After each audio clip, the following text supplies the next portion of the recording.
I think if she does her job right, both sides are not going to end up being happy with her, because I think there are some things that push the constitutional limits on both sides. I mean, if she does her job and adheres to the Constitution, neither side's always going to be happy with her. She is an originalist in the mold of Justice Scalia, but she said, I'm not going to be Justice Scalia. I'm going to be Justice Barrett. She is not a judicial politician.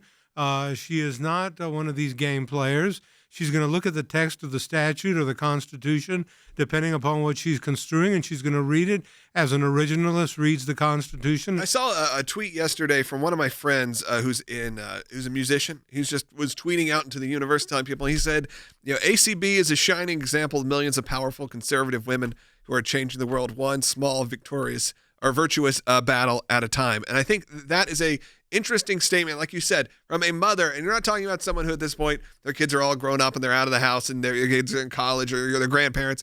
This is someone with young kids who has a different point of view, but has a point of view that I think resonates with people like our caller and with millions of people around the country. You can get caught up in this sort of echo chamber of yourself. If you look at social media, you may think you're the only person who thinks a certain way or agrees a certain way.